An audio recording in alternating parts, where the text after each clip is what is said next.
অবহেলা। রাতে ঘুমানোর সময় আমার স্ত্রী যখন আমার বুকের ওপর এসে শুয়ে পড়ল, আমি তখন বেশ বিরক্ত নিয়ে ওকে বললাম, সারাদিন কাজ করে রাতে তোমার জন্য একটু শান্তিতে ঘুমাতেও পারি না। তুমি তো জানো আমি তোমার বুকে ছাড়া ঘুমোতে পারি না। এমন ন্যাকামি না করলেও তো পারো। তোমার জন্য কোনো কাজের শান্তি নেই আমার। ভালো, তবুও আমি তোমার বুকে মাথা রেখেই ঘুমোবো।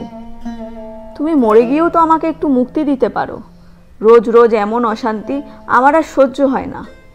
এমন একটা বস্তা গায়ের ওপর থাকলে কি কেউ ঘুমোতে পারে? আমি তো শুধু রাতের বেলাতেই তোমার বুকে ঘুমাই, আর তো কখনো বিরক্ত করি না।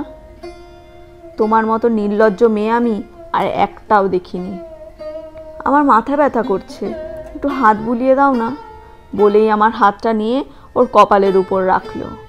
1000 বার বলার পরেও, এমনকি গায়ে হাত তুলেও ওর এই স্বভাব পরিবর্তন করতে পারিনি। আপনারা নিশ্চয়ই ভাবছেন, স্ত্রী বুকের ওপর ঘুমোলে আমি এত বিরক্ত কেন হই। আসলে ওকে আমার আর এখন ভালো লাগে না। আমার অন্য একটি মেয়ের সাথে সম্পর্ক তৈরি হয়েছে, কিন্তু কিছুতেই মিতাকে কথাটা বলতে পারছি না। মিতা আমার স্ত্রীর নাম। এমন বেহায়া মেয়ে আমি খুব কম দেখেছি। ওর জন্য আমি রাতে কণিকার সাথে তেমন কথা বলতে পারি না। ঘুমাতে এলেই আমাকে ধরে রাখে। মিতার কপালে হাত দিয়ে বুঝতে পারলাম ওর গা অস্বাভাবিকভাবে গরম, হয়তো জ্বর এসেছে। আমি হাতটা ওর কপালের সাথে চেপে ধরে রাখলাম।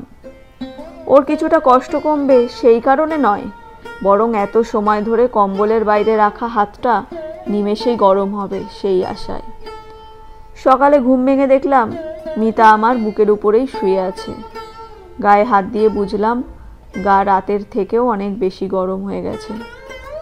কয়েকবার ডাক দিলাম, কিন্তু কোনো সাড়া দিল না। ক্রমশ দেখলাম ওর অবস্থা খারাপের দিকে যাচ্ছে, তাই ওকে নিয়ে হাসপাতালে গেলাম। ডাক্তার জানালো ওর অবস্থা খুবই গুরুত্বপূর্ণ, তাই ওকে আইসিইউতে ভর্তি করতে হবে। কিন্তু আমি ওর জন্য এত টাকা নষ্ট করতে পারবো না। সেই কারণে সাধারণ মহিলা ওয়ার্ডে ভর্তি করে দিলাম। অফিসে পৌঁছে কণিকার সাথে গল্প জুড়ে দিলাম। মেয়েটা আমাকে ছাড়া কিচ্ছু বুঝতে চায় না। কণিকা আমার অফিস কলিগ। ওর হাসি মুখটা যে কোনো পুরুষকে নিজের কাছে টানতে বাধ্য। সারাদিন বেশ ভালো কেটে গেল। সন্ধ্যাবেলা বাড়ি ফিরে ফ্রেশ হয়ে খাবার টেবিলে গেলাম। না, আজ আর এই টেবিলে আমার পছন্দের কিছু রান্না করা নেই। মিতা রোজ সন্ধ্যায় আমার পছন্দের হালকা কিছু খাবার বানিয়ে দিত, নিজের হাতে খাইয়েও দিত। কণিকার সাথে সম্পর্কে জড়িয়ে পড়ার পর একদিন খুব বাজেভাবে কথা শুনিয়েছিলাম এই খাইয়ে দেওয়ার জন্য। তারপর থেকে আর খাইয়ে দেয় না। খাবারটা টেবিলে সুন্দর করে গুছিয়ে রাখে। আজ মিতা নেই, তাই কেউ কিছু বানিয়েও রাখেনি। খাটে শুয়ে কণিকার সাথে কথা বলতে লাগলাম, কিন্তু এখন আর ওর সাথে কথা বলতে ভালো লাগছে না। সারাদিন মিতার কোনো খোঁজ নেওয়া হয়নি। আচ্ছা, ওর কি জ্ঞান ফিরেছে, নাকি ও আর নেই? না না, আমি এসব কি ভাবছি। আর ও মরে গেলেই তো আমার আর কণিকার জন্য ভালো হয়, কিন্তু মনকে কিছুতেই শান্ত করতে পারছি না। সাথে পেটও বুঝিয়ে দিচ্ছে তার খাবার চাই, কিন্তু এখন বাইরে যেতে ইচ্ছে করছে না। আনমনে বলে উঠলাম, মিতা আজ কি রাতে না খাইয়ে রাখবে নাকি? তুমি আসলেই কোনো কাজের না, দুপুরে টিফিনটাও দাওনি আজ। হঠাৎ খেয়াল আসলো মিতা হাসপাতালে ভর্তি। মেয়েটার আর কোনো খোঁজ কেন নিলাম না? সকালে একবার যেতে হবে হাসপাতালে, দেখি কেমন আছে। এখন ঘুমিয়ে পড়ি, কিন্তু শুয়ে কোনো শান্তি পাচ্ছি না, কিছুতেই ঘুম আসছে না। আজ মিতা নেই বলে কি এমন হচ্ছে? হয়তো বুকের ওপর কেউ না থাকলে ঘুম আসবে না। অভ্যাসটা খারাপ হয়ে গেছে। রাত যত বাড়ছে মিতার কথা তত মনে পড়ছে, সাথে খিদেটাও বেড়ে চলেছে। কিছু সময় এপাশ ওপাশ করলাম, কিন্তু কিছুতেই ঘুমোতে পারলাম না। কিছু খাবার আছে কিনা দেখার জন্য ফ্রিজ খুললে দেখলাম 2টো চিংড়ি মাছ আর কাল রাতের তরকারি রাখা, সাথে ভাতও আছে। খাবারগুলো নিয়ে টেবিলে খেতে বসলাম। বুঝতে পারলাম মিতা কাল রাতে খায়নি, কারণ আমি ওকে 4টে মাছ রান্না করতে দেখেছিলাম। দুটো তো কাল রাতে আমিই খেয়েছিলাম। যাক, ভালো হয়েছে, আমি এখন খেতে পারবো। কিন্তু গলা দিয়ে নামছে না। আগে চিংড়ি মাছ রান্না হলে মিতা পাশে এসে বসে থাকতো আর আমার থেকে ভাগ বসাতো, কারণ চিংড়ি মাছ তার সব থেকে পছন্দের খাবার। খাবারগুলো রেখে ঘরে চলে এলাম। মিতার কথা খুব মনে পড়ছে, তাই ফোনটা বার করলাম। কিন্তু এতে মিতার কোনো ছবি নেই। কণিকা সব ডিলিট করে দিয়েছে। কিছু ভালো লাগছে না, তাই বাইক নিয়ে হাসপাতালের দিকে রওনা হলাম মিতাকে দেখব বলে। কিন্তু সেখানে গিয়ে জানতে পারলাম এত রাতে মহিলা ওয়ার্ডে কোনো ছেলেকে ঢুকতে দেবে না। কিছু করার নেই বুঝতে পেরে ডাক্তারের কাছে ওর খোঁজ নিতে গেলাম।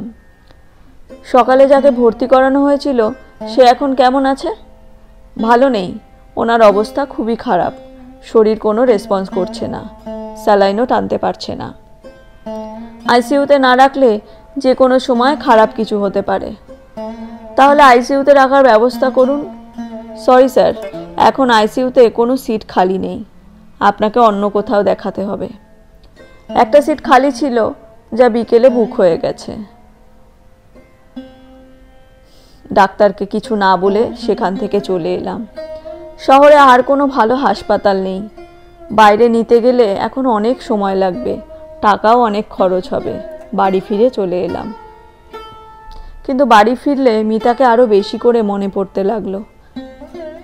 একবার কণিকার জন্মদিনে গিফট কেনার টাকা ছিল না। টাকার জন্য চিন্তা করছি বুঝতে পেরে মিতা ওর গলার চেন খুলে আমায় দিয়ে দিয়েছিল। বলেছিল, আমার কাছে তো টাকা নেই, তুমি এই চেনটা বিক্রি করলে কিছু টাকা পাবে। ওর দিকে এক পলক তাকিয়েছিলাম।